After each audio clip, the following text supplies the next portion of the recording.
Happy Halloween, everybody. Yes.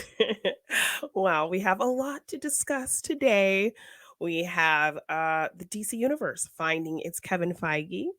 We have Shelley Duvall potentially making a return to the horror genre. We have the finale and the series discussion of House of the Dragon, Hot D. Is that um, what people are calling it? That's what people are calling it, Hot D. I mean, I've seen the abbreviation, obviously. That's phenomenal. I love Yes, it's that. great, right? Guardians of the Galaxy Christmas special. We're gonna get some Bacon's Kevin Bacon joining the MCU. He's already been in the Marvel world, but he is now going to be in the MCU officially introducing Kevin Bacon. And we got to see our first look at the Quantumverse with the Ant-Man Quantumania trailer. Yes. We are breaking it all down this spooky day. Welcome to the madness.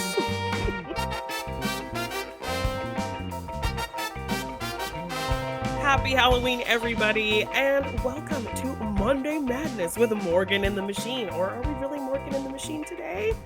No, I think we missed the trick by not putting our little name tags as who we are, really. Though I would like to think people watching Monday Madness, this glorious Halloween day, know who we are. I mean, Yes. You're quite obvious. I think I'm less obvious, but I really think you could get it. And I think the scarf for me that I've got on nails the this gloves. look. Yes. I've got a pair of gloves. For those who can't see, Jeannine, what are you wearing? I am wearing a stripy shirt, some overalls that say good guys on them. And I've got some little freckles on my face. And a bright big red kitchen hair. knife. And a big kitchen knife.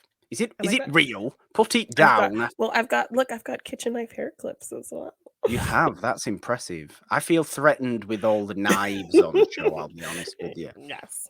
And for those who can't see, I am wearing a black suit jacket, a white turtleneck, a scarf, a pair of sunglasses, and I'm holding a notebook. And he's pale enough to be seen through. So I'm pale enough. I'm very pale. And a big pair of gloves I've got on as well. So yes. So I would say Morgan is the Invisible Man. Yes, I am the Invisible Man. Of course I'm the Invisible Man. You should have gone with the bandage version. That would have been fun. Well, look, how much time did you want me to have kind of trying to wrap bandages around my own face and then trying to see and starting a show? It would have been ridiculous. But I'm quite happy with my own strewn together Invisible Man outfit. Looks good. It looks good. Yours is an actual costume and mine's just made up of clothes I actually own. I mean, that's what most people are doing this year. I'm seeing the trend of people kind of doing these at-home costumes. My Chucky costume is pretty homemade. Like, these are overalls I already had. I Velcroed on these buttons. I Velcroed on this label. I actually got an iron-on Good Guys, but it's kind of peeling off. So I got this as a backup. Plus, I think it shows better on camera. I ordered this stripy shirt and these clips. So yeah, I kind of just put together stuff based on other things that I had. I'd gotten this giant knife last year when I was Laurie Strode. So it is massive. It is ridiculous. I did not expect it to be this big. I ordered it on Amazon and I got it. It was huge. And I was like, okay, well, it works. More a cartoonish character like a Chucky. I got my little freckles. Tonight I'm going to be the more scarred up version of Chucky because I'm going to a party, but I just want it to be cute Chucky for today. Yes. Well, I think it works. Costumes are out. Happy Halloween.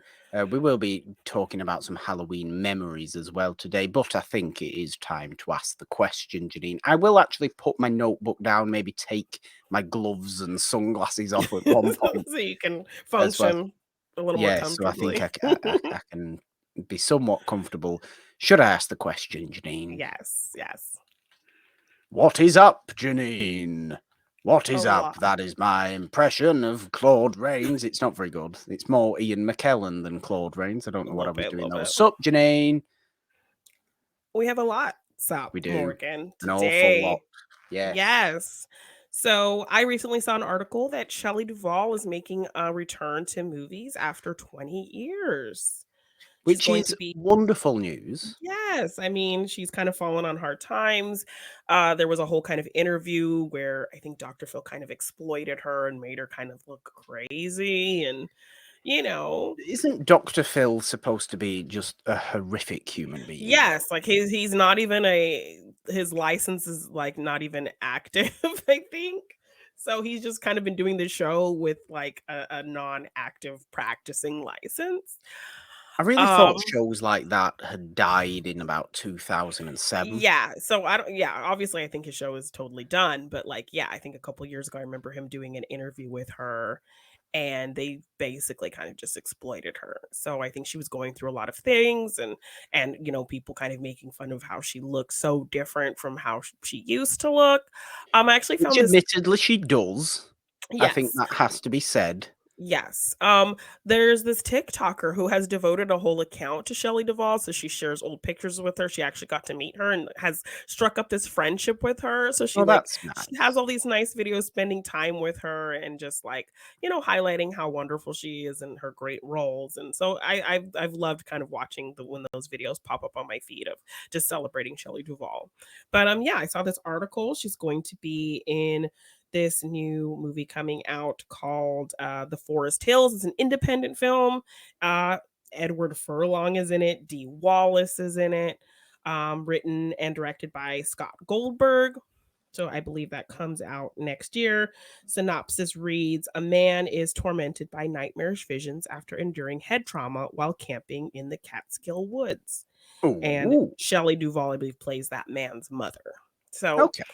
so yeah. Well, this is just It'll a positive story all around, though, because Yes. not only does that movie sound quite interesting, but to have Shelley Duvall come back, want to come back, and somebody wanting her to come back is just Yeah.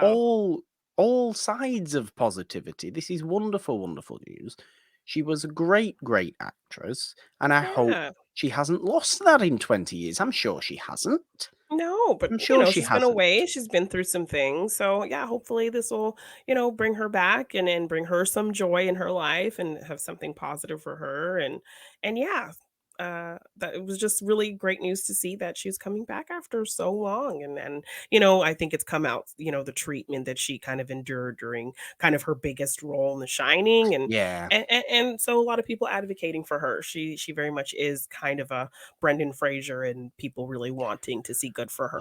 So, little bit, very yeah. much so. Although this is a significant, obviously, time frame. I mean, 20 years Yeah, since it's a your long last time. movie Yeah. is a Yeah. massively long time. Yes. It's a hell of a lot longer than Brendan Fraser had between, getting roles. I mean, I Yeah. know it was obviously a long time out of the major spotlight, Yeah. but 20 years without anything at Yeah, but all I is think in terms of enormous. the situation, just kind of an actor who's been through very tumultuous Yes. situations and had a hard kind of in between time and then kind of making a return. So, Yeah. No, it's very good. yes. I like Yeah, this. I'm excited. I'm excited. I Um I'm into that movie as well. I'm into the sound of that movie. Yeah, so it looks like it's gonna be kind of a smaller independent film, but, People uh, going weird in the woods. What's not to like that's about that? totally your vibe, yes. People going Um, weird on a lighthouse, people going weird in the woods, yes, people going weird in a little village, people yeah, turning themselves invisible, wearing gloves and sunglasses, holding yes. notepads and going, "Ah, I'm gonna do that impression later on Yes. properly." Okay, I'm ready for it. Yes, no, Um, but we also got some huge entertainment news. massive. As I said, DC has found their Kevin Feige's. Um, Properly, not Zorboff. Zorboff, away with Zorboff. yes, I mean Zorboff is still there. He's still involved. He still was behind this decision, I think. Well, it's a good James decision from Zorboff, Yes. finally. if he had anything to do with this. James Gunn and Peter Safran will be running the DC Entertainment Division, the animated, the TV, and movie side of things. This is amazing news. I mean, I think James Gunn, just kind of crazy. His whole story from being fired for past tweets from Yeah. Marvel to then go and do this great version of the Suicide Squad, kind of doing something that the DC needed desperately at the time, and then getting hired back on to do Guardians 3. Just a kind of a crazy whirlwind for him. So I'm really excited for him. He's a great filmmaker. He's one of those filmmakers where, while not everything they've done is perfect, like they haven't really done a bad thing. Like you can always find something good in the things they make and the ideas they have. And I love his ability to kind of really highlight the underdog, or like the smaller character, like the misfit character that nobody knows. Like nobody knew who the Guardians were. And Yeah. now they are great characters that people love. And he injected kind of this interest in them. So I think this is the thing about all great genre directors. Their movies don't have to always be considered outstanding movies for them to be known as a great director. Look at yeah, most of Wes Craven's movies. yeah. They're not massively well revered, but he is arguably the biggest name horror director in history, because he Yes. changed the game with some aspects. This is what James Gunn's done for this kind of movie. I think he has. And he has a clear vision as well. To be able to, I mean, it's not easy to kind of work both sides, as it were, because this is how people view Marvel and DC, isn't it? Is two opposing sides at war with each other all the time. Yeah. And James Gunn is the personification, literal personification of, no, we're just all one big thing. You can have You can people mix work for things up, both. You and can do whatever you yeah, want. It really doesn't matter. You yeah, he don't said have to be Kevin one side or Feige the other. he said Kevin Feige was the first person he called when he got Yeah. the news. To which So apparently didn't Kevin Feige say, well, work on Guardians 3 first, and make then sure that's that's finished. good, and then you can go about your business, sir. But Like yeah, and the even Peter ridiculously strict android figure that Kevin Feige is. right? Kevin. Kevin from She-Hulk, or whatever Yes.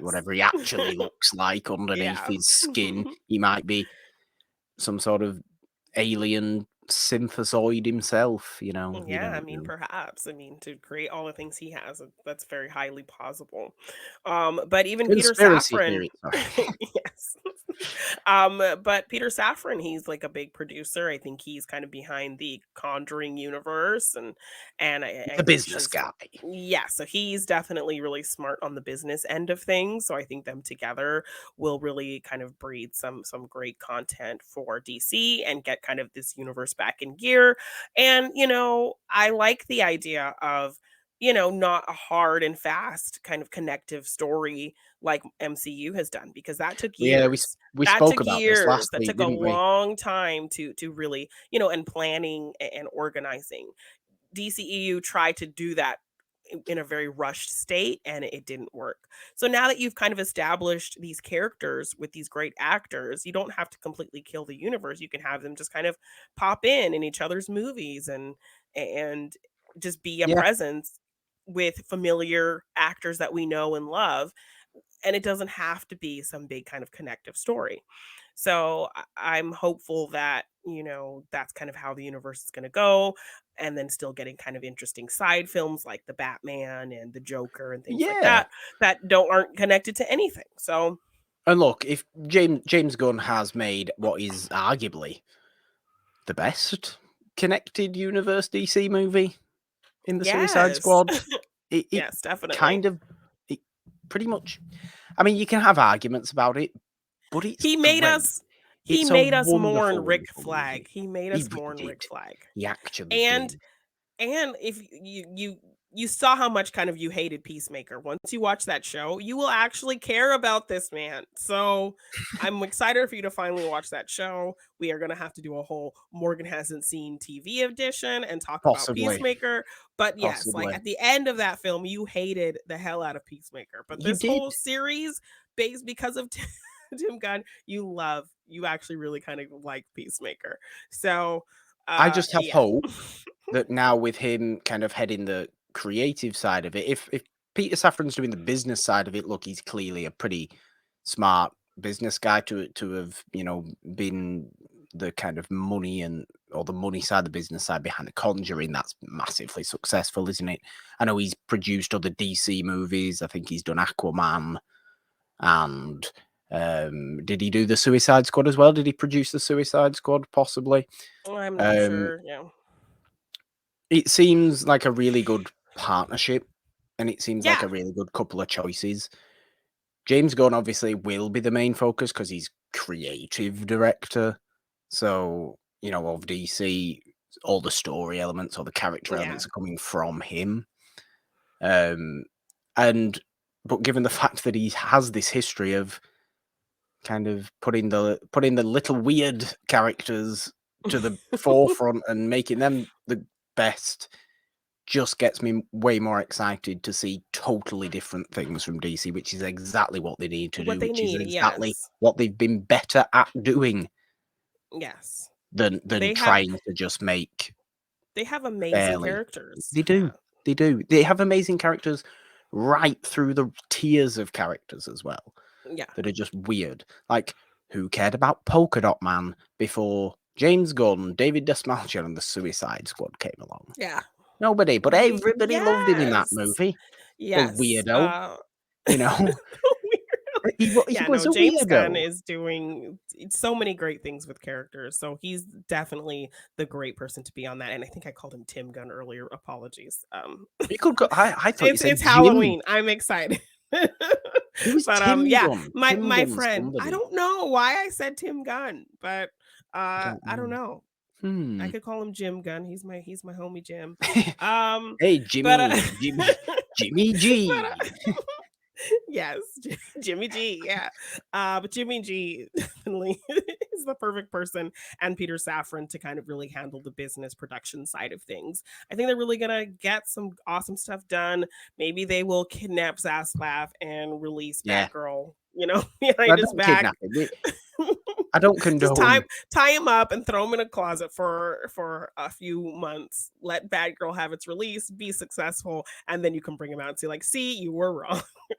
I don't condone ransoming Mr. Zorboff, Jeannine. But... I mean, who wants to ransom him? Just put him in a closet. don't even ask for a ransom. Just have him there. Just have him tied in a closet. You could feed him. You could, you know, take care of him. But, you know, just you know. Just to the side, please. Yes, release Batgirl, let him see it be a success, and then you can be like, see, you were wrong, Zorboff. Yes. Yeah. Again, exciting news though. Exciting news. It really they needed and they needed more than one person. They needed the creative and the kind of management. And these two guys have a great track record. So I'm excited for the future of DC. I think our first couple episodes of this show was nothing but just like, what is happening with DC? It's a total mess. It's a shit show. There's been a lot of it. Yes. So we're excited for some good news coming out of DC for once. Kind of fully positive there. Yes. And more news about Jimmy G. We're getting a Guardians of the Galaxy Christmas special. So we got a Halloween special with the Werewolf by Night, and now we're getting a really fun Christmas special. All our favorite characters are back. So it's going to be nice that we're getting, since this is kind of going to be the last iteration, this third movie is going to be the last iteration of these Guardians. I'm glad we're at least getting a little something else as well. So we'll get this Christmas special plus the final movie with this group that we've kind of grown to love of the Guardians. So it looks really sweet. They see Peter sad because Gamora's gone, so they want to do something nice for him, so they come to Earth, and it looks like, you know, they might want to kidnap Kevin Bacon for him because they know how much he loves Footloose and Kevin Bacon. So I love how kind of how they introducing Kevin Bacon. Kevin Bacon as Kevin Bacon. Yes, it's very fun. Yes. It looks. I like. I didn't think I would like the idea of the specials. You know, like when Yeah. when the Guardians holiday special was first announced, I remember going, "What's this weird thing? Holiday special." But I think Werewolf by Night has really opened me up to being really Yes. into the idea of just having one-off 45-minute kind of, there you go, that's that. And I really am kind of into this a I lot. mean, And I want James A. more Janice. specials. Yes, James A. Janice, who does the kill count, great channel, Dead Meat. He is not a huge kind of Marvel person. That's not something he's really into. But he actually did a kill count on Werewolf by I Night. So did I see was like, that, yeah. yes, yes. So, yeah, like I'm really excited for kind of this little special. Like I said, just kind of a little extra dose of these characters and this iteration of this group before we don't see them any longer. And it just seems like a really sweet story, fun. And yeah, I'm really excited to kind of just get a little kind of, I hope they do more fun little things like this. Yeah, And yeah, it just looks like a lot of fun. So I'm very, very excited for much so. that. Yeah. Very, very much so. We need to have just these sit for a little bit kind of attitude with some of our bigger characters, I think. Because this is what's been good Yeah. about the TV shows, is that it has actually allowed us to just sit with characters for way more than you actually get Yeah. in the Because I movies. mean, when Falcon was introduced, like we mostly kind of got to know him through some smaller scenes and a lot of exposition, him just kind of Yeah, explaining what he'd been through in war and stuff like that. But with the show, with Falcon and the Winter Soldier, we actually got to sit with him, spend time with him, see what he like, what he's been going through, his family life, get to know his yeah, sister, and you know, and grow that relationship between him and Bucky, and see what Bucky's been through, and what he's had to deal with, and things he's done in his past that we kind of only alluded to, him with Io, her helping him. Like we got to flesh out these characters that we only kind of got to know through exposition and little smaller scenes. So like a special like this will just give us time to sit with these characters and have fun with them in a thing that's not really hugely tied to anything else. It's just kind of like this, because we're led to assume that the Guardians have had all these adventures since their inception. yeah. So And this to is kind of one of have them. this just yes, just to see this as one of their adventures in many that we don't really get to see. It will be a fun little side thing and a fun little kind of Christmas holiday thing to check out. So I'm really excited for that. Well, it kind of harkens to what like Doctor Who is going to be doing almost in Oh this yeah, next year. because I don't know Doctor if Who you've would seen have anything like about that. but Doctor Well, Who always has done, as historically has always done like Christmas specials and stuff, right? 100% Doctor Who does Mhm. Christmas specials, but I mean, even in the next year, throughout 2023, there's going to be no series of Doctor Who, but there's going to be 3 specials of Doctor Who Oh, that air okay. halfway through, kind of, well, whenever during the year, 3 times during the year. One will be at Christmas. With David Tennant coming back as a new Oh, Doctor. awesome. So he's not playing his Doctor, he's playing the 14th Doctor. And Oh. then it's going to be Ncuti Gatwa, who was announced as the new Doctor, as the 15th Doctor. That's the kind of idea there. Okay. So you're having basically 3 specials next year with David Oh, Tennant nice. before Ncuti Gatwa comes along and takes over the actual series, Oh, that's fun. which That's really fun. is fun. But that's So yes. the special idea, the idea of having specials, I mean, is really, really interesting. It makes it feel special, to use a Yeah. weird turn of phrase. And I like that Marvel are doing them, because I really enjoyed Werewolf by Night, and I enjoyed the idea of Werewolf by Night as just this one thing on its own, totally separate, but part of. And that's exactly what this is going to be. I just want more of them now, with Yeah. just more little interesting insights into certain characters, which is exactly what this looks like we're going to get, as well as it being a Kevin Bacon kidnap story.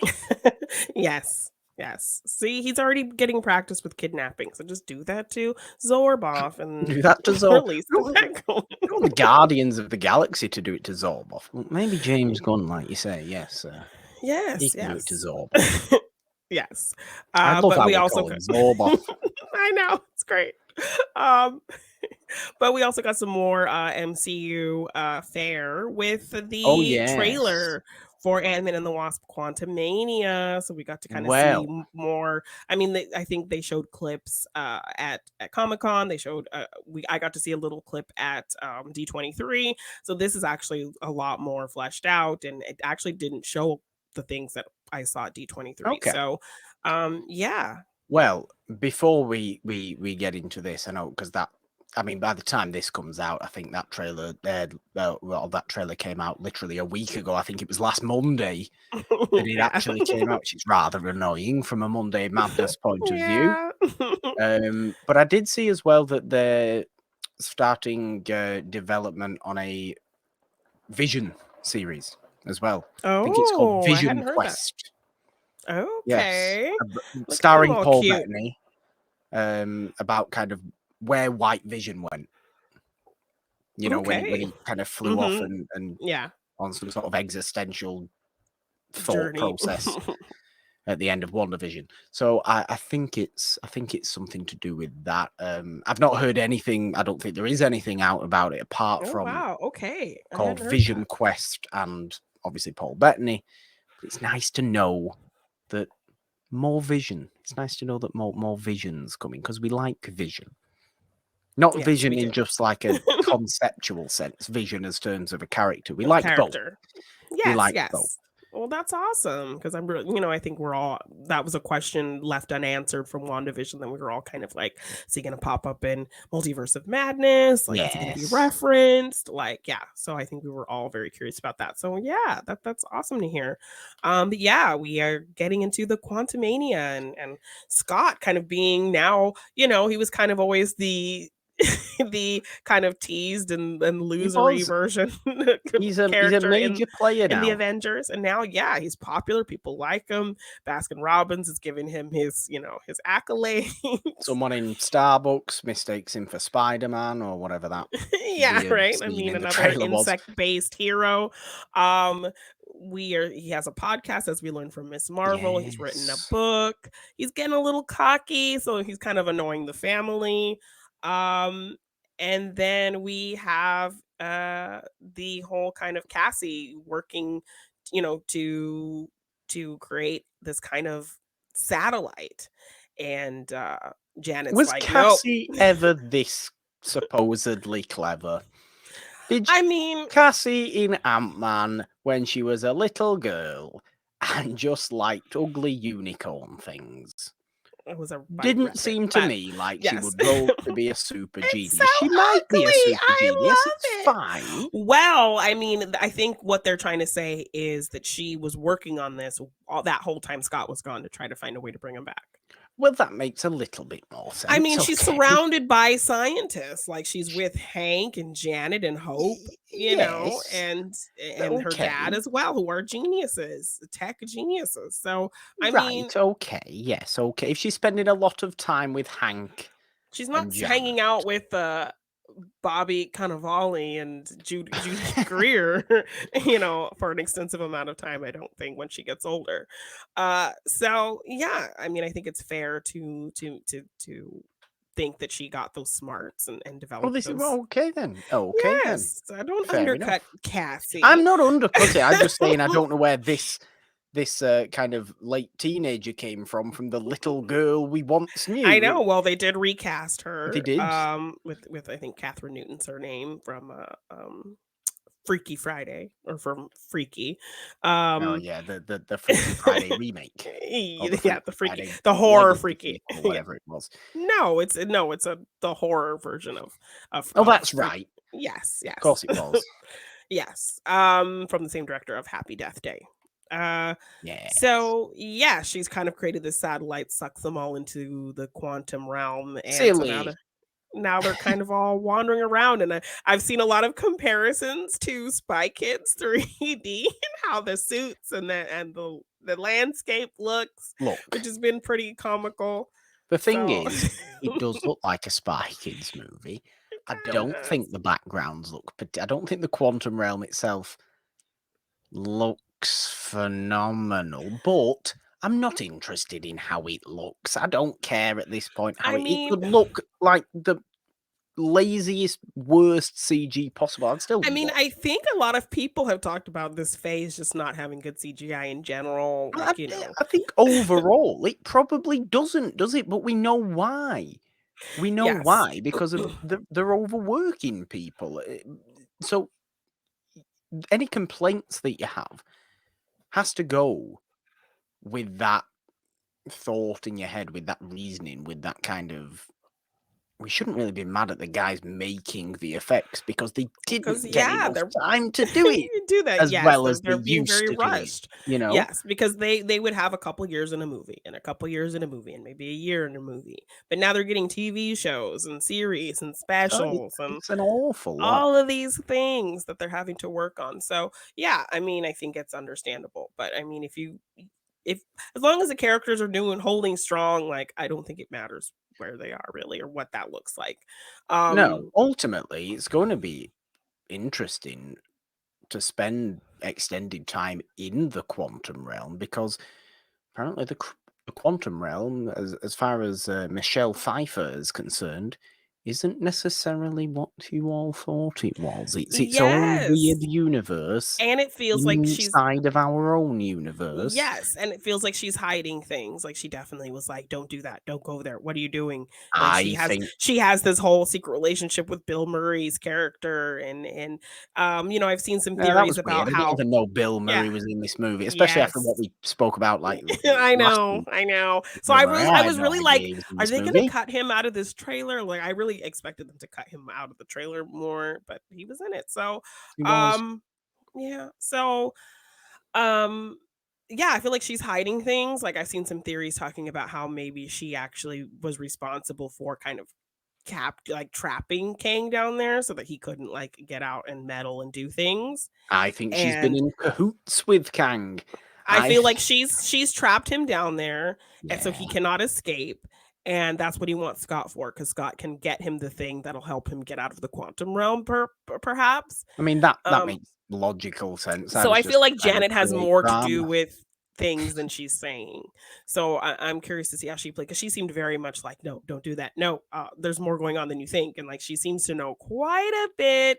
Yeah, So let's hide my own face with this hood so yes, people don't so we can recognize know. me. Yeah, Who- exactly. So Who's going to recognize you, Janet? Why would people recognize you? What have you done? What have you done for how long was she down there for? Decades? Since Hope was like 4 or 5 years old. So, Decades. yes. So she was, Uh, there for a long time. I mean, who are all these other weird people in the quantum yes. realm? So I'm I really thought the curious to see quantum all of that. realm. Yeah. I just like how the quantum realm isn't what we thought it was, because Yeah. all we thought it was a tiny little, well, a massive thing, obviously, but nobody lived there. This wasn't a No, it thing. wasn't a city. It was just like these weird kind of creatures and Globs, things. Yes. you know, Globular things. So like you didn't get the idea that Janet was interacting with any actual people or talking creatures. creatures down there. So I'm really curious to see the world of the quantum realm. I'm really curious to see, Kang's origin of how he's down there and what he's done and what he's accomplished and what Janet Real has to do Kang with as it. well this time. Yes, Proper Kang.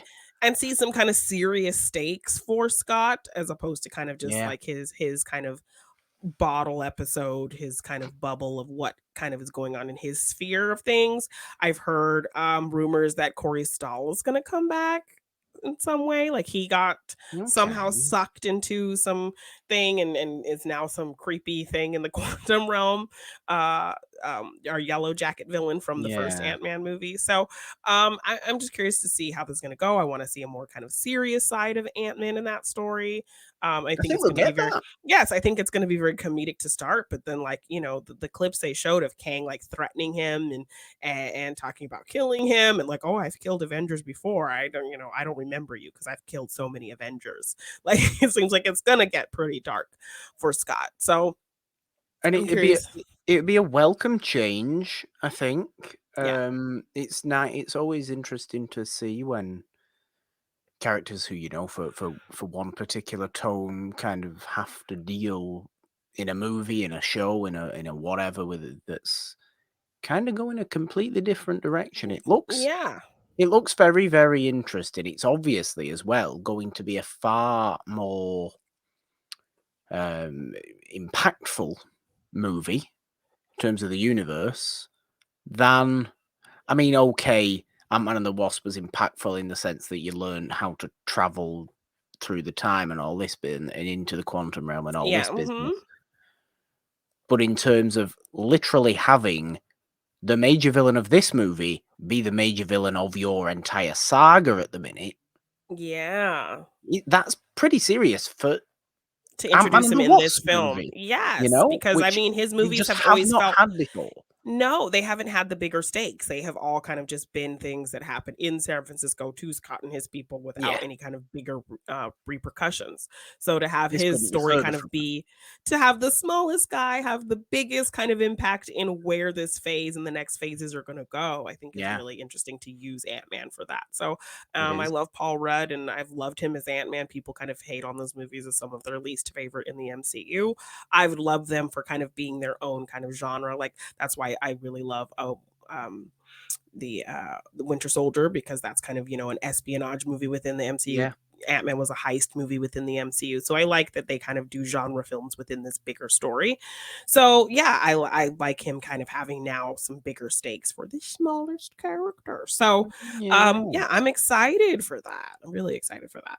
I mean, but, I'm here for Jonathan Majors again. Really. Yes, I mean, we're all here for Jonathan Majors. And he didn't get big for this movie. He got big for Creed 3. Like yes, still hoping I can get that job as the oil down lady. He's not going to have his chest out. I know. I mean, I'll shine up a suit. I'll shine that suit. Hope. You want Scott, do you hope? Well, I look like this. Yes, and then we're going to see the whole Kang suit. Very kind of comic accurate in terms of the color. I like that, you know, Kang has like a blue face, but I think it's going to be like, they make it so that his helmet is casting kind of that blue face on him. So when he's not wearing it, it looks like him. So I like that they're incorporating it, but in a more realistic way. So yeah, I'm really excited to learn more about Kang, see kind of Ant-Man take a more serious take and see them kind of bounce off with kind of the trajectory of where this new phase and the next phases are going to go. So yeah, I think it was a great trailer and really excited for this. Now a great trailer for story purposes. It was a visually iffy trailer. I'll use the word. Yeah, I mean, yes, I mean the Spy Kids comparisons. I think we're definitely speaking to. They're accurate. Yeah, pretty accurate. Yeah, especially with the costumes as well. Like, what's happened with the costumes? Didn't I speak about last week when we were talking in our Black Adam review of how good Hawkman's costume was in that movie? With the costumes, yes, okay, Kang's costume looks all right. What's happened to Ant-Man and Wasp and even Cassie's costume? They're all just bland, they're very bland bodysuit things. Yes, which is and with a very distinctive color. So I think they made Hope's more yellow so that she could stand out from the purple of Cassie's. So because she's going to be Stature, I believe is her kind of superhero name. So yeah, I mean the suits are not very interesting, but I guess they're kind of like, you know, comic booky but practical, which is kind of what X-Men had tried to do when it came out. But that was cool. It had leather. No, I would have gone for the tight. And of course the meta, what would you expect? Yellow spandex. Yes, I want.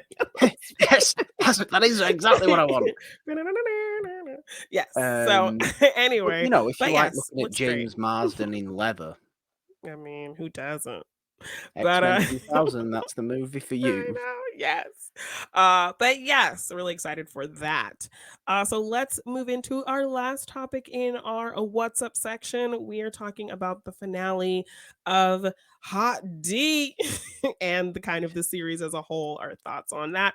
And Morgan, you can theorize about what you expect to see because you've read these books, you know the lore far more than I do. So you can kind of speculate. I've kind of watched my Game of Thrones creators on TikTok who kind of know and they educate me.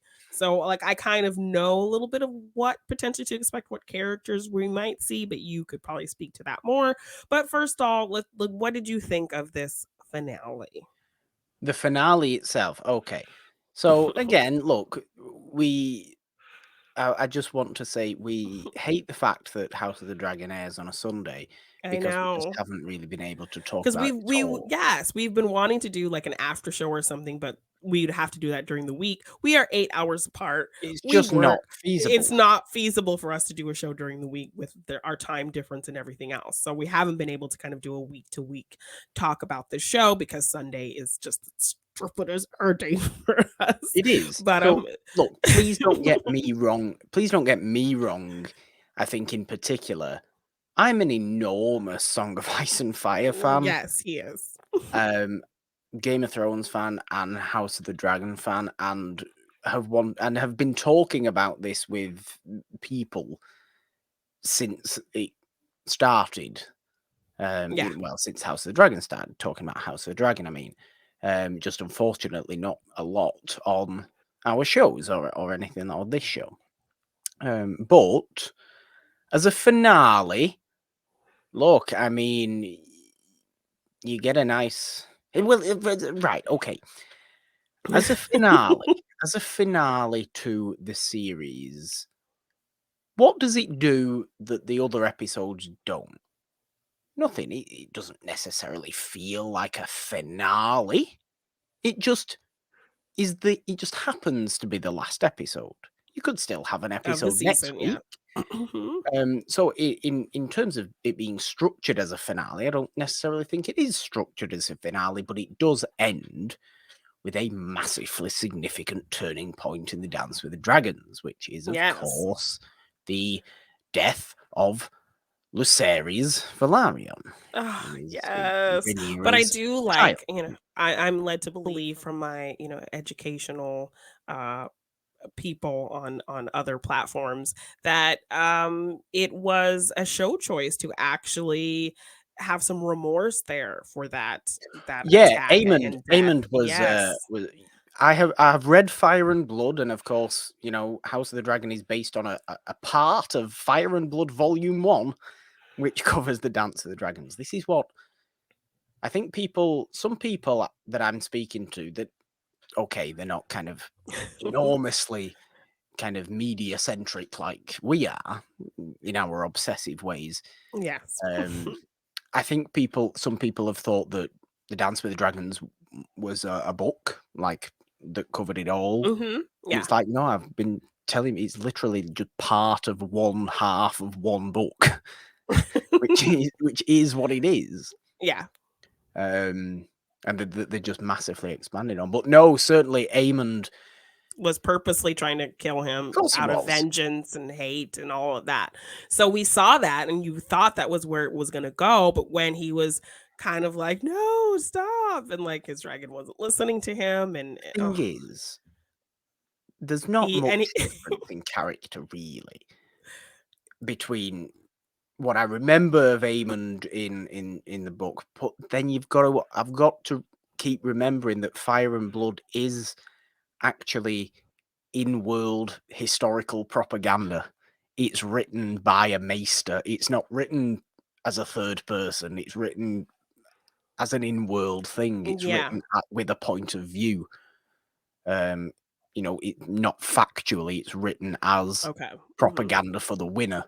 So it's kind of is. Oh, okay. Or there's different viewpoints, but and so there's an opening to kind of reinterpret things. Oh, of course there is, and this is what the show's done great, and I think Aemond in particular has shown that he is just kind of the worst. Yes, I mean, series. Like that scene bred so many memes of, and that was the moment he realized he fucked up. Right? It's exactly and then right. that zoom in on his face, like so perfect. Because really, I'm glad that Aemond's now going to have a load of guilt about it, because yes, okay, he didn't necessarily like his cousin. He always made fun at them for being bastards, and pissed, and the took his 3 strong boys and all this business. You stole my eye, what a shame. Give and all me this your business. eye back, and I want my eye. But I don't ever think he wanted to kill them. No.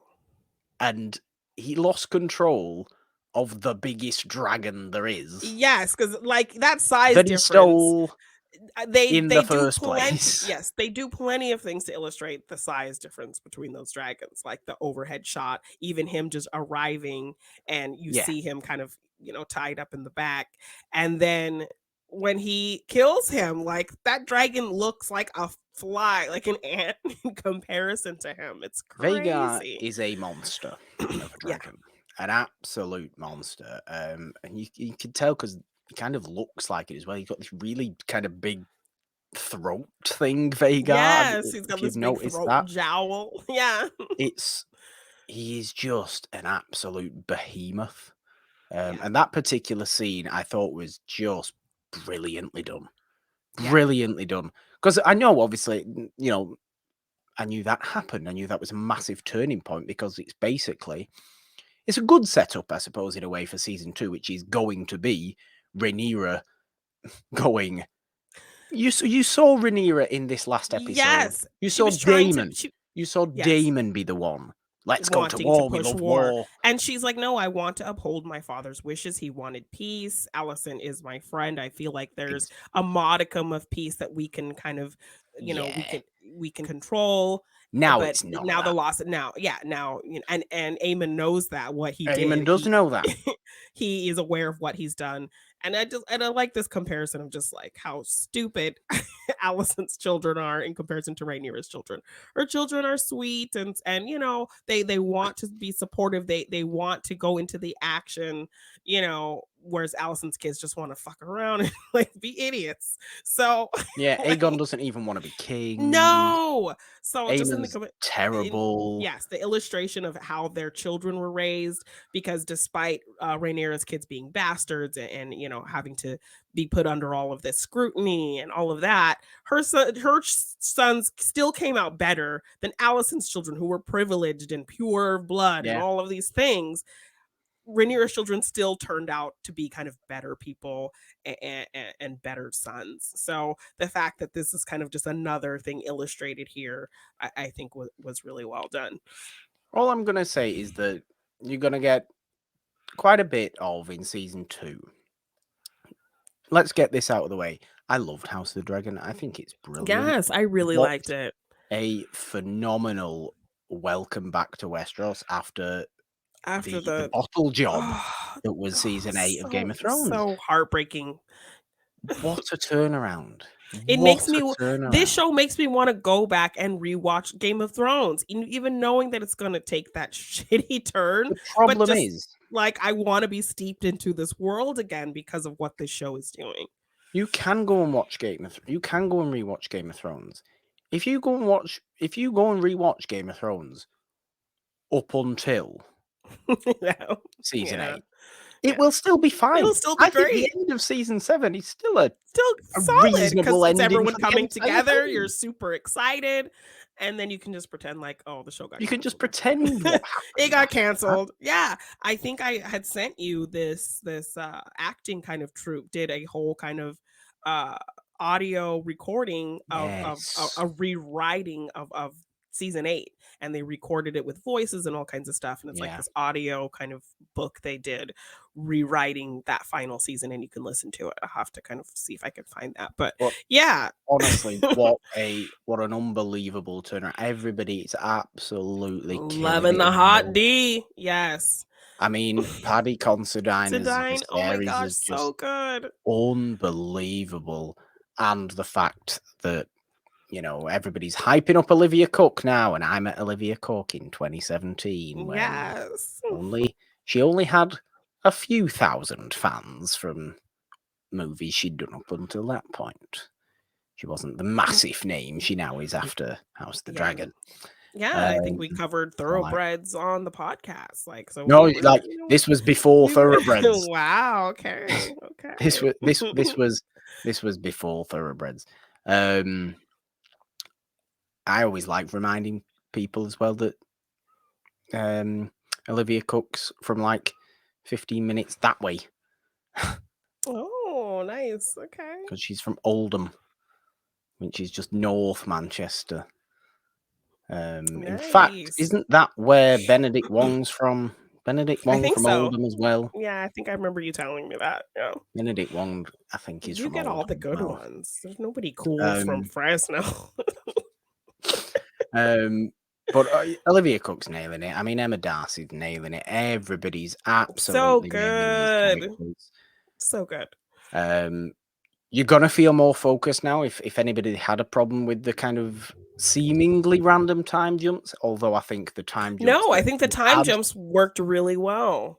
Yeah, they of course they worked really well, but the time jumps we had in this first season were going from kind of major turning point to major turning point to major event and that kind of situation. Yeah. But now you're obviously kind of more focused. You are where you are. You are where you are now. You know, this is where we're going to sit. This is where we're going to live for a minute. Yeah. This is where we're going to live up until the end of the show, which I believe is supposedly this hypothetical 4-season thing, which seems right. Doesn't need, any longer would be a little too long, because it's not that sprawling of a thing. You just need to keep giving us these massive things that happen, and you will. And this season 2 is going to be Rhaenyra flying everywhere. Well, both sides flying everywhere, going, please be on my team. Please be on my Please team. help me. Please help me. I need you. Yes. So we are going up north. We are going to Winterfell. We will go to Winterfell. We will meet Cregan Stark. Who we don't know who that's being played by. Yes. We will get some Starks. I'm really excited to hopefully see some interesting castings for new characters that are coming in as well. I know some of my Game of Thrones people have been like doing their own kind of fan castings. I know there's a character that they say is coming who they've been really wanting John Boyega to play. I don't remember what character that is, but okay, you'll have to you'll have to let me know on that one. Yes.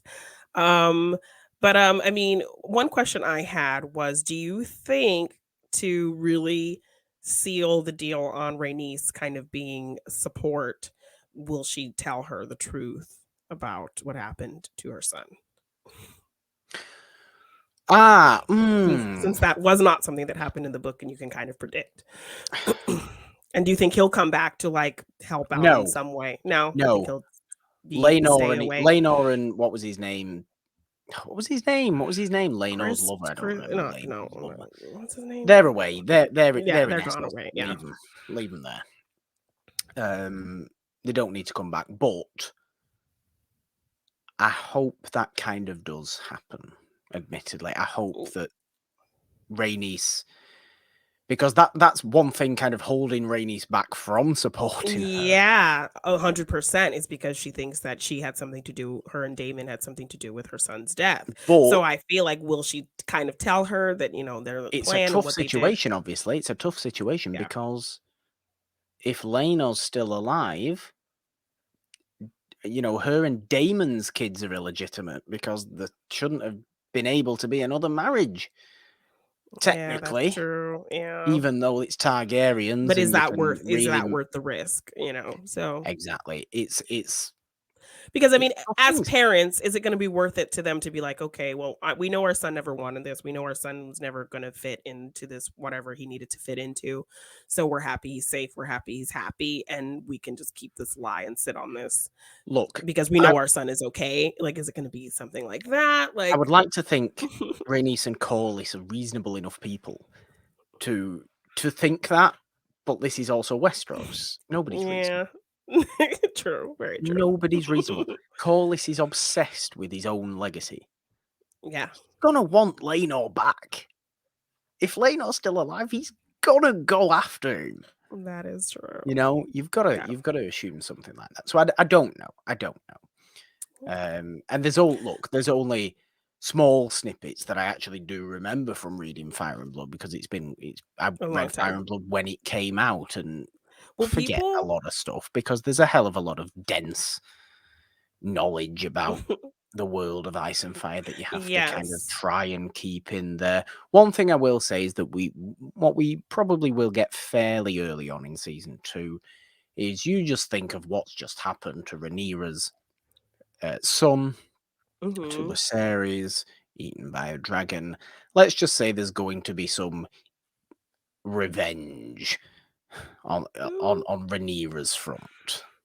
Well, yes. I mean that face at the end, like I love that that was kind of a wordless scene. Like But we just like see Damon go pretty, up to her and tell her something, and she just turns, and we see that her face just changed, this angry face, tears streaming yeah, down, and just I love her kind of acting. Anytime she feels threatened, she goes for her stomach and just puts her hand over her stomach because Allison, and that the name of Allison doing this or wanting that from her, or any kind of threat, she just puts her hand on her stomach because to just kind of symbolize what her kids mean to her, and that kind of importance and that kind of protective instinct she has. So I like kind of the things she does to kind of show uh the shift that happens with her.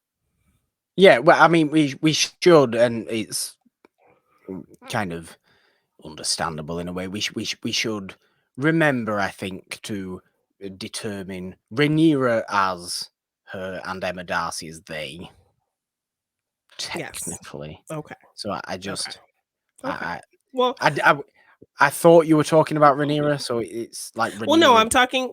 Yes, yes, yes. Yeah. herself. Well, I'm talking So about the character. I'm talking from the perspective of the character. Yes. yes.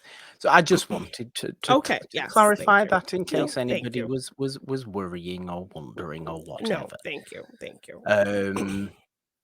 But yes, I mean, involving such individuals known as blood and cheese. Oh, I've heard about this. Blood and cheese are two individuals who Rhaenyra hires, basically, Yes. to do something Yeah, in something for revenge for poor yes. Lucerys falling into the bay at Storm's End. It's the first time we ever saw Storm's End on screen as well, which I thought looked great in its Mhm. weird stoic cylindricalness. Yes. Like that's a perfect Look for that. look Yeah. for Storm's End. I think And then of course that's when and we get a storm. So well, you do get that's the point of Storm. It's always yeah. stormy at Storm's Yeah. End. Yeah.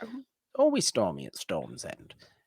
But as a So castle, from what I recall, the kind of descriptions of the castle, it is very just kind of, it is one stone block that is just there on the end of a cliff, and that is Storm's, and that was exactly what we got. yeah. The look of Storm's End like. So I like that. I like that. Yes. So I have heard about blood and cheese. So I'm really curious to see how that plays out. It's gonna be It's pretty nasty. It's going to be messed up. nasty. I'll be honest with you. Yeah, it's gonna be messed up. But Have you heard about it in details? yes. Okay, Yes. so for anybody that doesn't want to know, like maybe a little bit of spoilers for what's definitely going to happen in season 2 of House of the Dragon, is there's going to be some baby murder mutilation. Yeah. Some Sophie choices happening as Yes, well. some horrific baby murder mutilation. Yes, yes. So That's yes, I unpleasant. I was I know I think this last episode got leaked a bit early, and so there were a lot of people Ah, kind of complaining.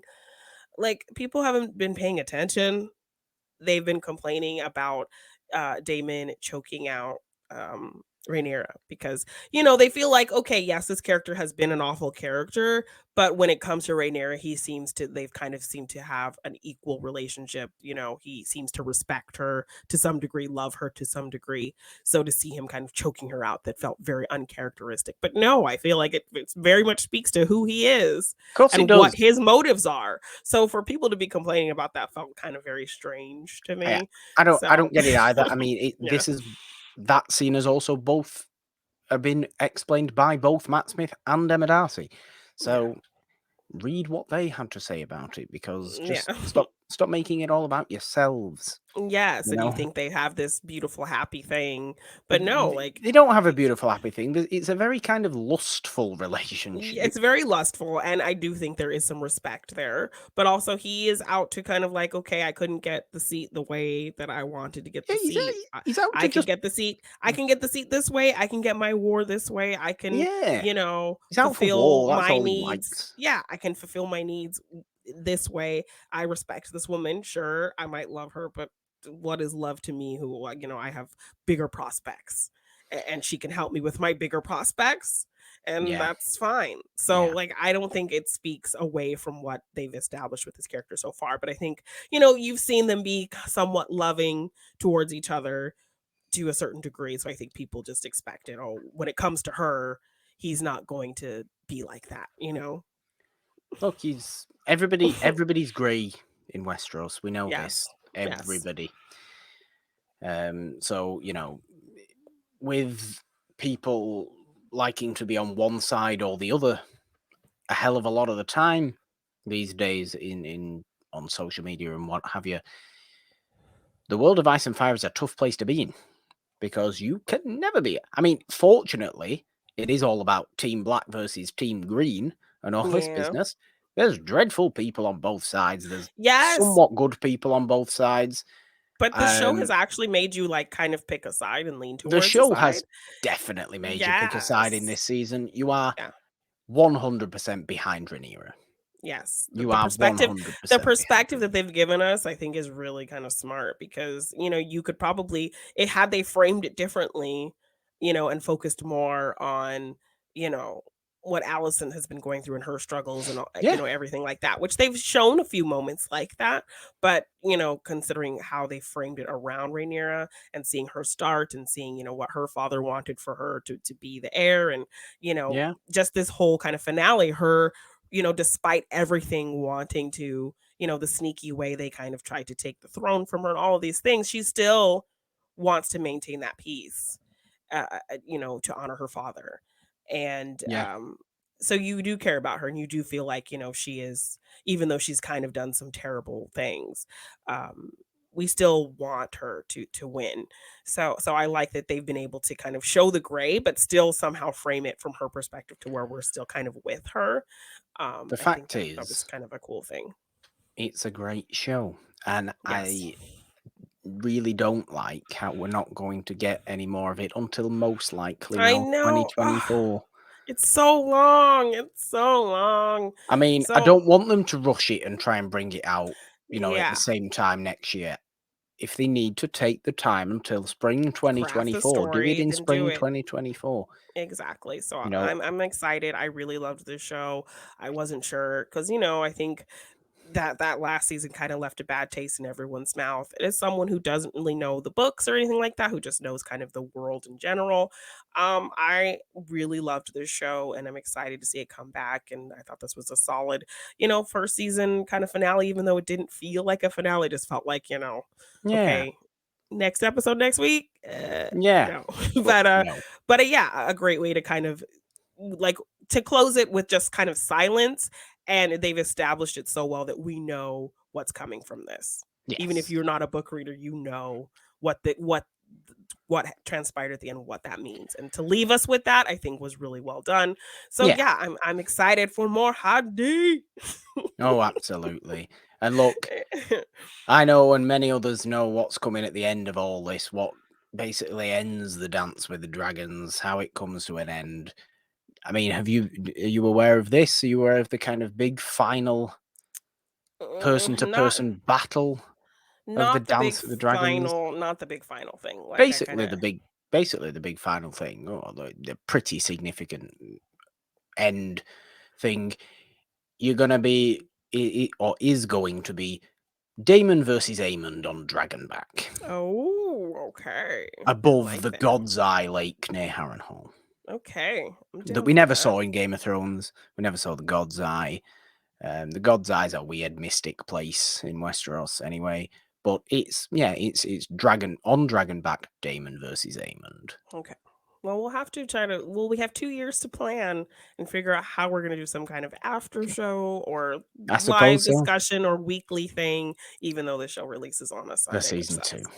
Yes. Yes. I Yes. suppose so. So, Wonderful. yes. Wonderful. Moving into let's talk, Yes. Morgan. Just some Halloween discussion that we wanted to have. Yeah. Just Because it's some. Halloween and we want to celebrate Halloween and we like Yes. celebrating Halloween and we have at times in our Yes. The scene. lives celebrated Halloween very nicely and very Yes. funly.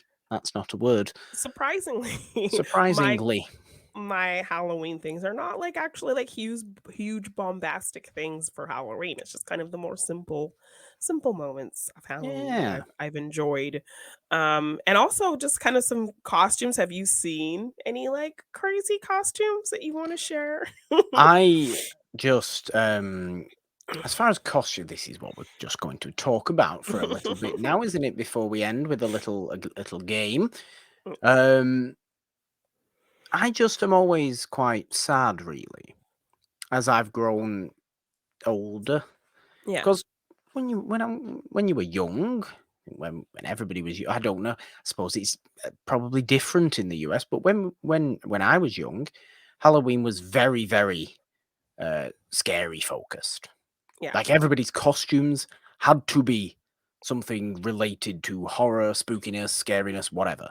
You Yeah. know, this is why there were dozens and dozens of witches around the Oh, small oh yeah. town. Mhm. You know, Yeah. nobody was Supergirl, for example. You know, nobody was It had to Batman. be a scary costume. Yeah. Yeah, A witch or a you know, zombie or a had pumpkin to or be a a scary costume. Frankenstein's monster. Yeah. So whenever I used to go like trick or treating around, the houses or anything like, absolutely everybody was scare focused. Oh, okay. Everybody. This just doesn't see as you grow older and like you see like, oh, let's go out on a night out for Halloween, and people just dress up as anything now. People just Yeah. do nonsense. I saw somebody dressed up as an Alexa. Yeah, exactly. More that is a ridiculous costume. More people dress as stupid things or just random topical things than they do actual scary things. And Memes. Yeah. memes. And I think because I remember obviously watching a lot of American based things around Halloween, and it always seemed to me like, oh, the kids didn't necessarily dress up as scary things. You know, you could basically be whatever Yeah, that's kind of as how it long as it works. was in a Yeah. costume. Yeah. And that just was kind of never the case here. It's always very scary focused, even though all the decorations are still They're scary scary, focused. yes. I mean, I think I've always tried to be somewhat scary. I mean, like I've done Harley Quinn, which is, not scary, but very I much I of had a one villain costume still. I've where done I just Celine. wasn't. Where you just weren't what? Look, I I used to dress up obviously a lot as a kid. We used to have Halloween parties at home with like Mhm. big family Halloween parties. The family would come round. Yeah. Everybody'd be Mhm. dressed up. It was the house would be dressed up, Yeah.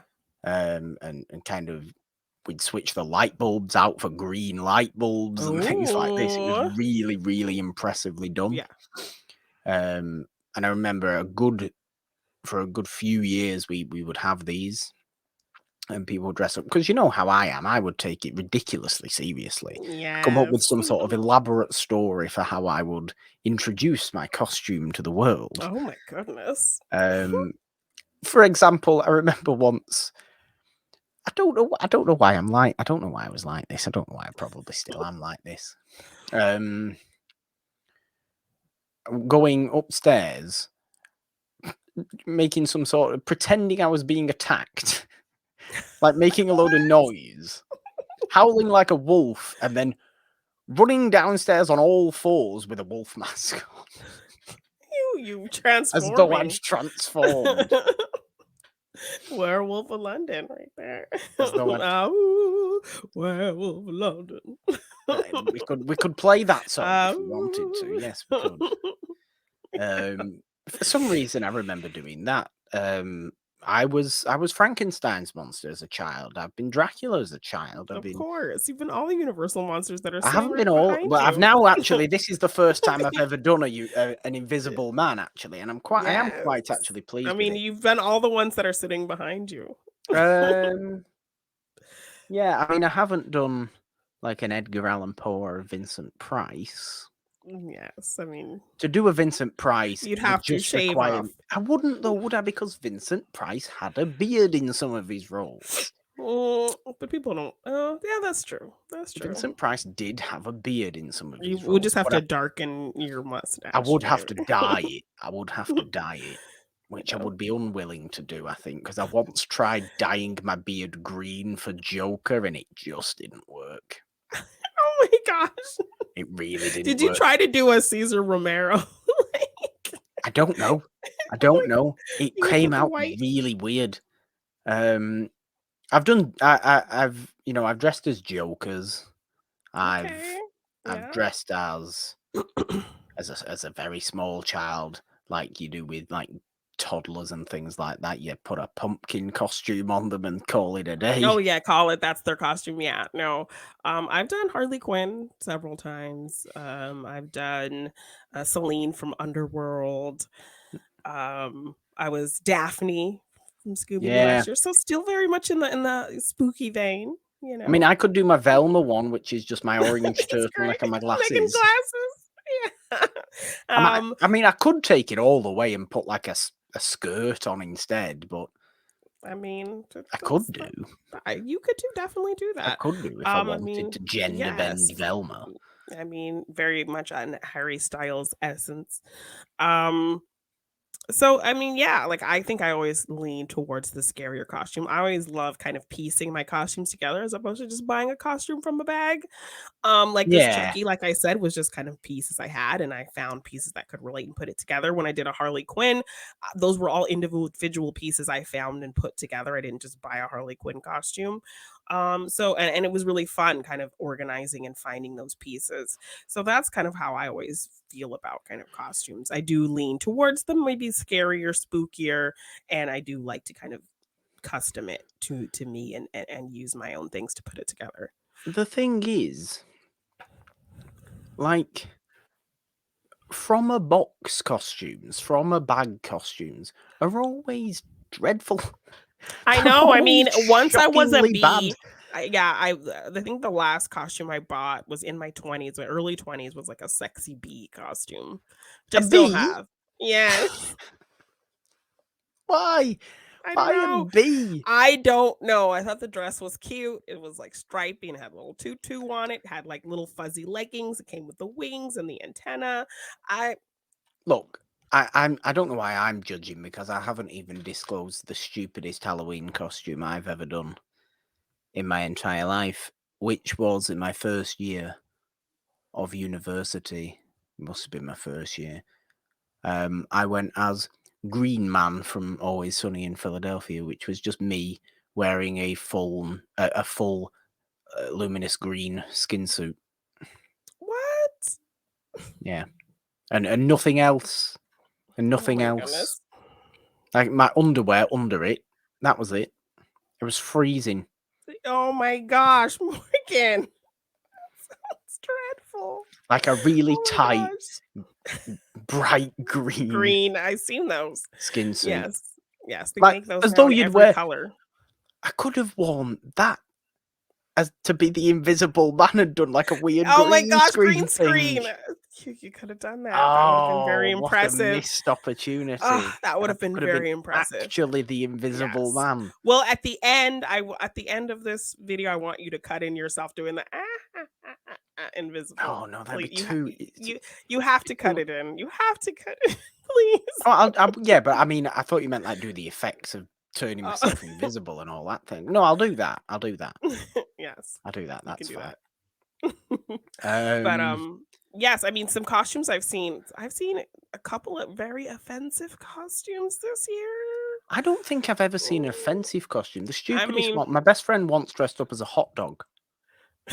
I don't think that's very offensive. It's just kind of ridiculous. It's not offensive. No. It's not offensive at all. It was just I've been silly. scrolling, I was scrolling through TikTok and they obviously kind of have bad costumes. And this drag queen dressed up as Selena, like he's a famous kind of Selena impersonator drag queen. Right.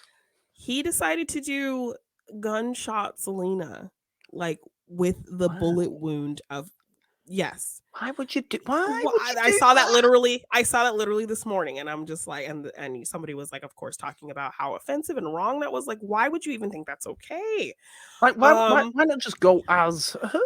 yes, no, they decided to go and they did the gunshot wound on her. So now, of course, they got a lot of shit for it. Obviously, now their page is private, so you go to their page and it's like Ah, private page. And then a lot of people dressing up their young little kids, like 3, 4-year-old kids, as Jeffrey Dahmer. no, I've seen it. I have seen a And lot of people these. defending that and people are like, this is really offensive. Like, why would you? It's This just cute. It's Halloween. It's fine. Like, It is not okay to dress as real life serial killers. yeah. I don't care how glorified their portrayals were on Netflix document or Netflix Yes. series. It is not okay to dress Yeah. as real life things. Fictional. This is the line. Fictional things, fine, whatever. I can. This is the same with like movies and TV and everything like that. Be as violent as you want if Yes, it's because this is fictional. it's imaginary things, but like to glorify this When real you life put it in killer. the real world. Yes, and you're gonna dress your baby up as that? Like, no, that is not No, the no, no, look. That no, is not. no. No, that is so wrong, so wrong. So yeah, And definitely look, some very the Invisible offensive Man costumes I've seen. the Invisible Man killed more people than Jeffrey Dahmer did. I know he killed a whole trainload of So people. here I am going, yay, the Yay, Invisible Invisible Man. Chucky. I don't Chucky's like it's killed a fictional. ton of people. With He that has a large series. knife. Yes, exactly. So, I mean, yeah, but No, yeah, so we so don't definitely want some that. some awful things I've seen. So yeah, just to move away from that, probably two of my favorite like Halloween memories. Like I used to have big parties every year. My brother has a big house and he was just starting travel nursing, so he was away all the time, but he had a roommate staying there. So me and the roommate every day, every day, I wish, every year would get together and throw these big Halloween parties. So we decorate. I would make vodka infused Jolly Rancher infused vodka. So I would get all these different, like, Oh, I would get a ton of different flavored Jolly Ranchers, like even oh, that's flavors that you probably horrendous. never heard of. And you would dissolve them in the vodka, and then you'd have like these shots that taste like candy. Like that was very easy to drink. Oh, that's No, it's great. horrendous. They're good. They're really good. And I would make Jello shots in like syringes and candy corn colored Jello shots, and so I would like that was my little thing, like time to make the shots. So I would order all my little things. I would do the shots and put them in like test tubes with the cork, so it looked like scientist test tubes of all these little colors. So that was kind of one of my favorite memories is getting ready for this big party. But kind of a simpler thing was the first time I actually watched the movie Halloween. It was a Halloween night. I chose to stay home. It was me and my sister. I want to say it was when I was maybe like in my 20s, maybe 19 or 20. And like I wasn't going out. I just stayed home and it was me and my sister. And we saw Halloween was coming on. So we were just sitting at home. Trick or treaters were coming here and there. And we was like, okay, it's Halloween. Let's watch Halloween. We had never seen it. We didn't know anything about it. We kind of just were aware of Michael Myers, but no more than that. And that opening, like, was Yeah. so visceral and scary, like, "Oh my gosh, it was a little kid." Like, so we were like, our minds were blown. And then watching the rest of the movie, it was just so scary. It's been a while since I felt kind of fear from a horror movie, but that seeing Halloween for the first time, Halloween night, just me and my sister alone at the house, like felt very. And then I was trying to tell my sister about this. She didn't remember. She didn't remember nothing about this. Like, I see this as great Halloween memory. She's like, "Oh, I don't remember that. I don't think I've seen that movie." I'm like, "I watched it with you." I don't. So I mean, for me, it was very formative. For her, she was like, because she's What a not even a shame. movie. Yes, she's not even a movie person like that. So she didn't. I'm not surprised she didn't remember, but I was like, I thought that was a really good memory. She didn't even remember. That is But that is quite sad, really. But yes. no, But I then like that also, though. Speaking of a costume that can be absolutely terrible as well is when people try and do Michael Myers. You can get away with wearing any black, dark grey, navy blue boiler suit possible. yeah, The mask makes or breaks a Halloween, a Michael yes. Myers costume, and all the masks are dreadful. Well, I will say Party City actually has some really quality masks now out. So, as you know, our mutual friend, Brandon Hanna, Ah, absolutely loves Halloween. He is obsessed with he is. Halloween. He loves He Michael is. Myers. He was kind of just out of pocket, just mentioning, "Oh my gosh, I was at Party City and I saw the masks, and the masks look so good. The one for Halloween Kills, it's so good. Like it's got the crusty burn on the side of his face, and it's in the hair, and it looks so good. Oh my gosh, like it actually looks really quality." And so I got it for him for his birthday, and Yeah. it actually looks really good. He had a mannequin stand, so he put on the mannequin stand, and then he actually bought the coveralls and like was able to kind of wrap the coveralls Yeah. and like stuff it inside the thing. So now he has like a display of the head with like coveralls on this like mannequin. And it looks like the quality of the mask at Party City for the actual David Gordon Green Halloween films, they actually look really, really Oh, quality, well, really okay good. then. Okay So then. yes, Just the Michael Myers in a bag costumes look dreadful. yes, they look terrible. They look like Halloween H2O masks, like the Even CGI worse. mask. They The look CGI just mask that horrible. they had in the movie for like 10 seconds. Yeah. Yeah, It's like you said, the mask does make or break it, but quite they've different. upped the quality. They've upped the Good, quality. good. So Quite different to Ghostface, really, which basically cannot possibly be fumbled.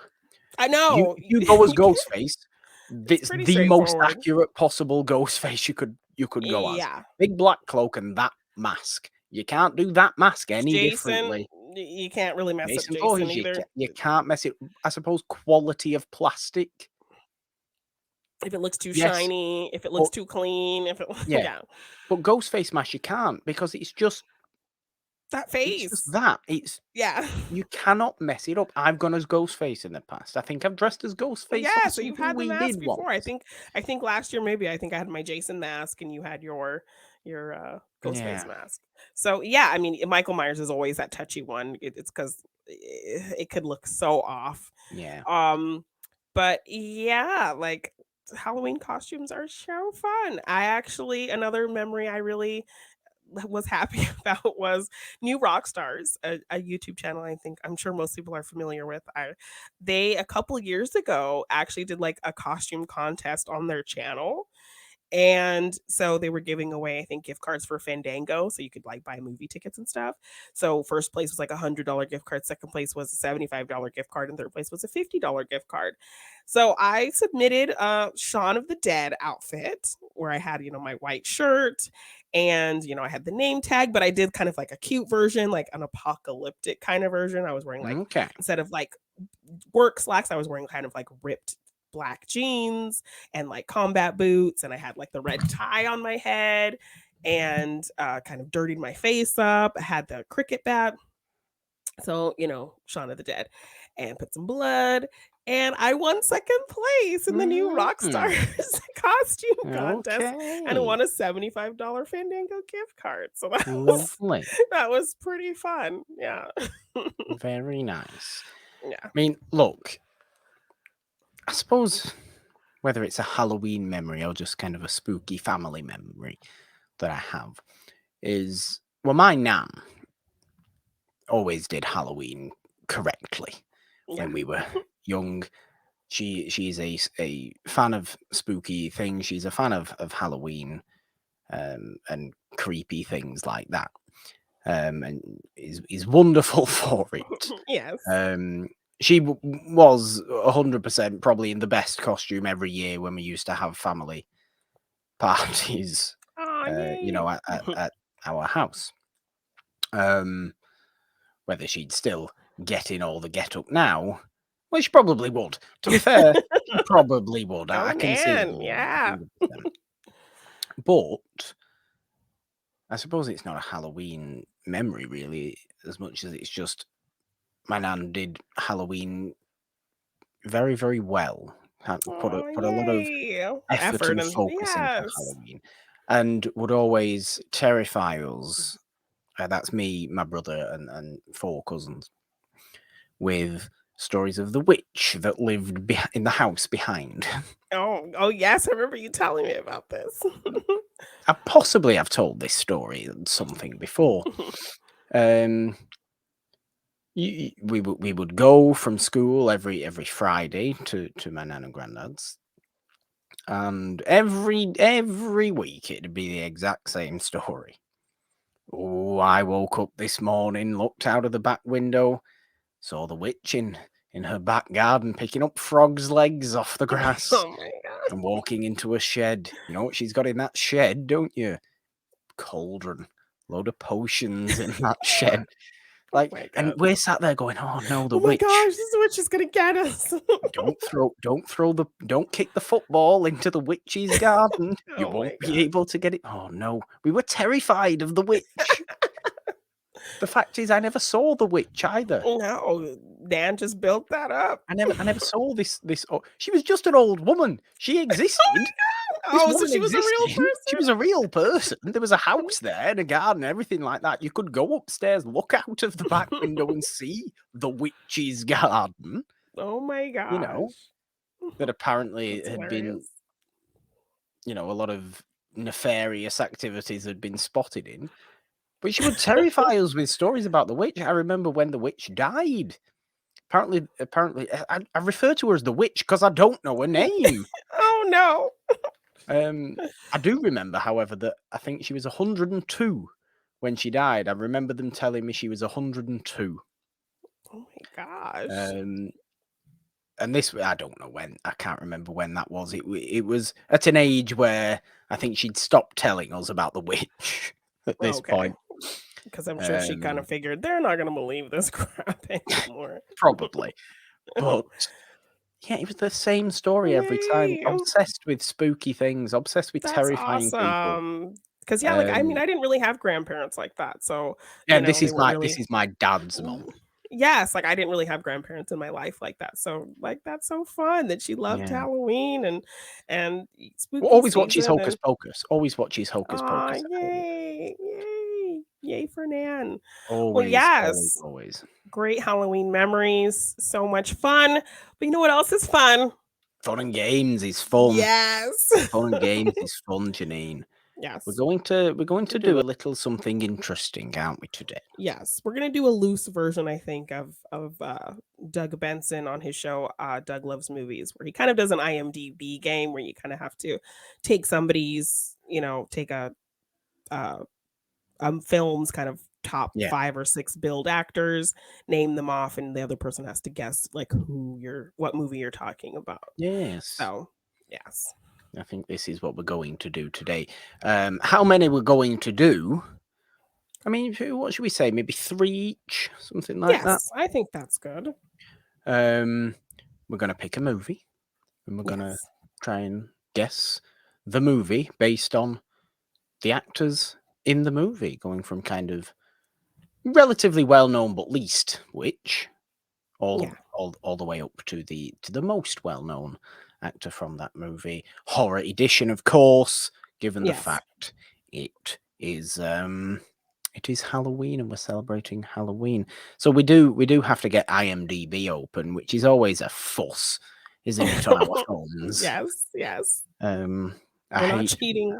Well, no, there'll be no cheating going on. No. There'll be absolutely no cheating going on at all. But do you want to go first, Jeannine? I will guess first. You will guess first. Okay. You know I like to guess first. So, you know, so depending on if you're starting with 5 or 4 people in the filmography, that's how many points you're going to get total. If you kind of pass or if you need another actor to kind of try to get there, you lose a point for every other actor that is named that you need to figure out the movie. Okay. Are we going for top 5 people? Yeah, let's do top 5 people listed on IMDb. Yes. As the I mean, I don't know why I'm not going to count that one. Okay. We will go with Mr. Brian Glover. Oh, Brian Glover. Who's that? I need another name. I don't know who that is. Yes, okay. We will go David Schofield. I don't know who that this either. No, I'm not surprised. I'm not surprised. Okay, give me another one. We will go Jenny Agutter or Agutter. I've never known how to pronounce her name. What? Jenny Agutter. Agutter, I always say. Jenny Agutter. No. No. I'm going to get 1 point on this. I don't know what that is. Griffin Dunn. Oh. An American Werewolf in London. It is an American Werewolf in London that basically has 3 cast members. You're right. The first of which is David Norton. So I'll give you 2 points for an American Werewolf in London there, Jenny. Thank you. All right. First name, Skeet Ulrich. I'm going to get tricked.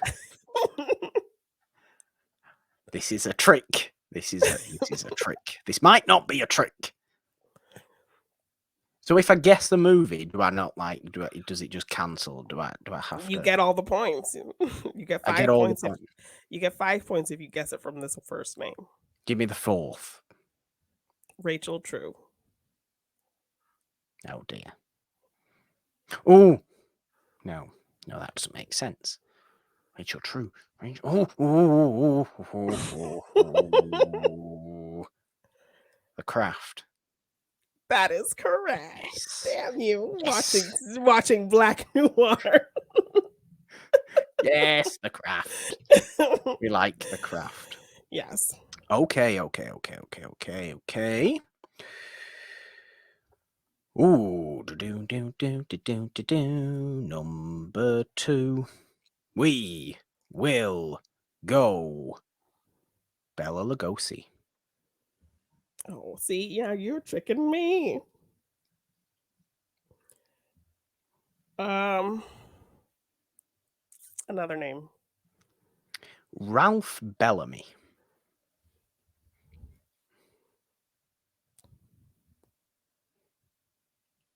Oh, why do I know that name?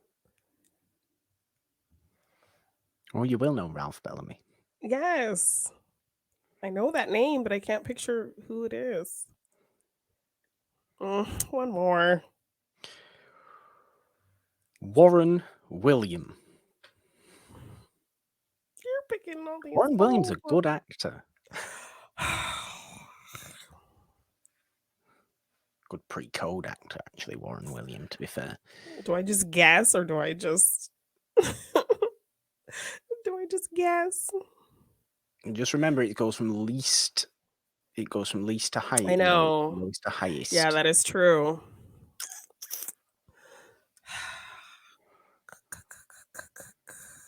Give me another one. Claude Rains.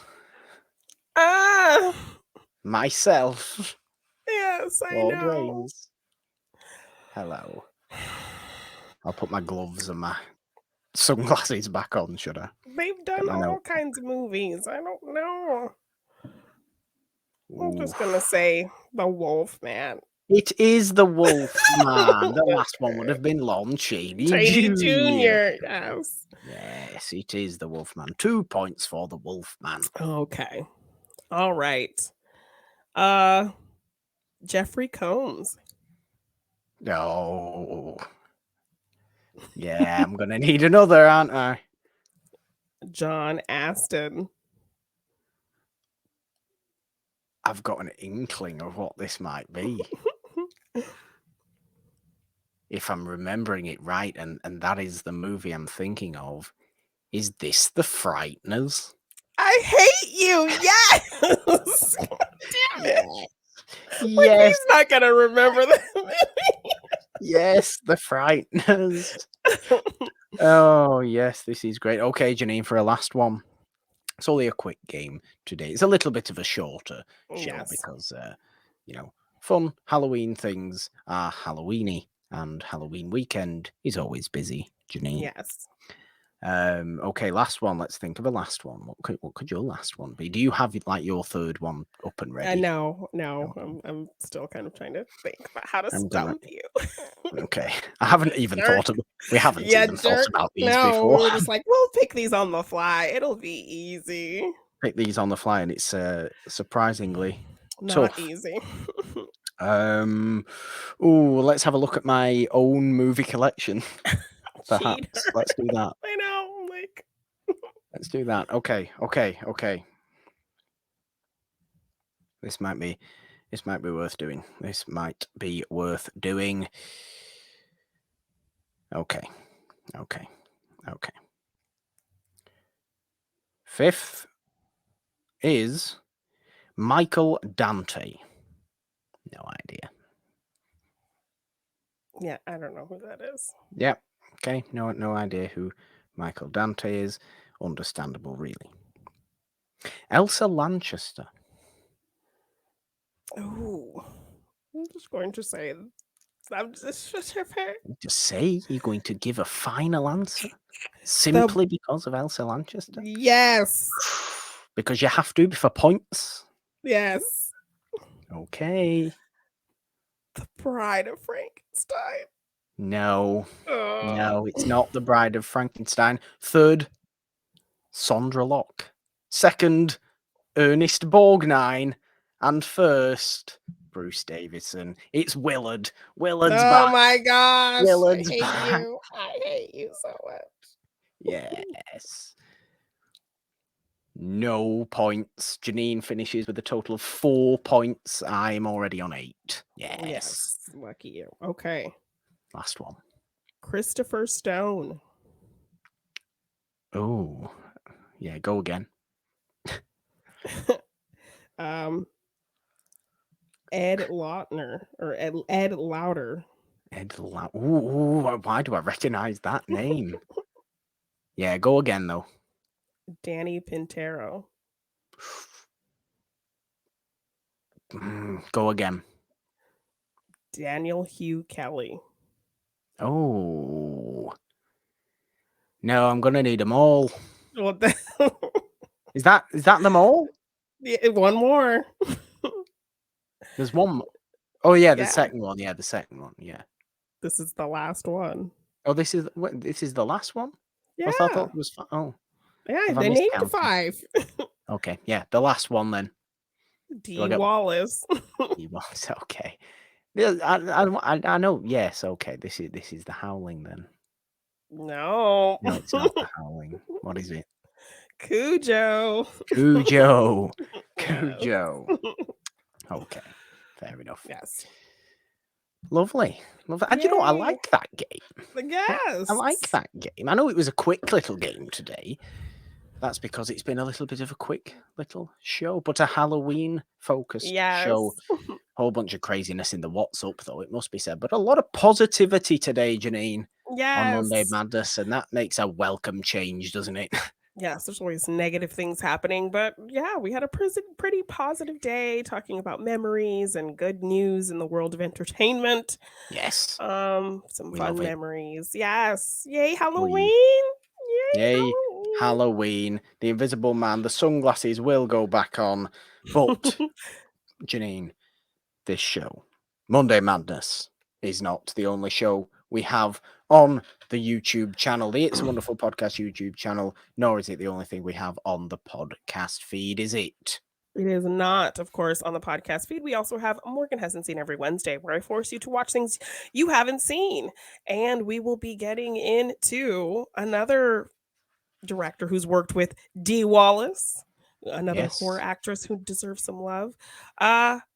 Steven Spielberg. We'll be talking Steven Spielberg movies all month long that Morgan hasn't seen in November. So check that out on the podcast feed. Of course, we have It's a Wonderful Podcast every Friday where we talk classic films. So you can find those shows on the podcast feed.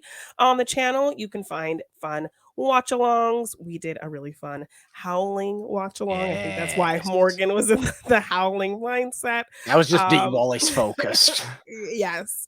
So we do fun watch-alongs there. Of course, we have the Monday show. We have fun little videos. I do reviews. Morgan shows off his awesome Blu-ray collections of movies that he gets. So please check out all the fun stuff we have on the YouTube channel. It's a Wonderful Podcast. Like, share, subscribe, do all of the things. Find It's a Wonderful Podcast, the podcast feed, all places podcasts can be found. All kinds of fun stuff all the time. So check us out. Ding the notification bell. Subscribe on this YouTube channel. If you are watching, there's a whole bunch of stuff scrolling at the bottom of the screen as well, of course. It's a Wonderful podcast feed for the Monday show Morgan hasn't seen and the main show.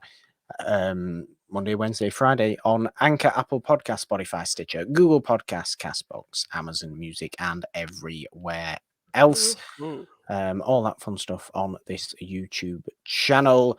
Support us on Patreon, or there is a donation link as well in the description.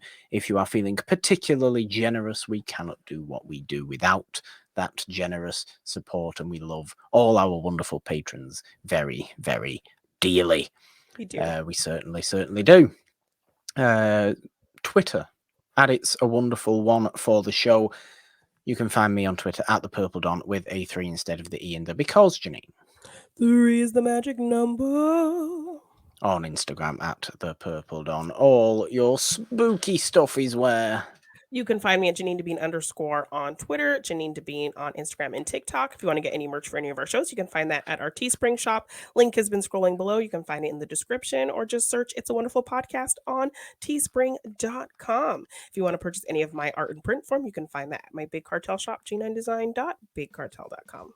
Yes. I think there's only one thing left to do. I don't even know. Can you do a Chucky impression? Like cute Chucky. Like I don't think Chucky. I mean, I'm cute Chucky right now. Oh, you are. That's true. I'm Yeah, not you are Brad normal. Dourif. Yes, no. Chucky yet. You're I will be regular Brad Dourif toy Chucky. 3, 2, 1. Hi, I'm Chucky. Wanna play? Bye. I'm gonna turn invisible properly now.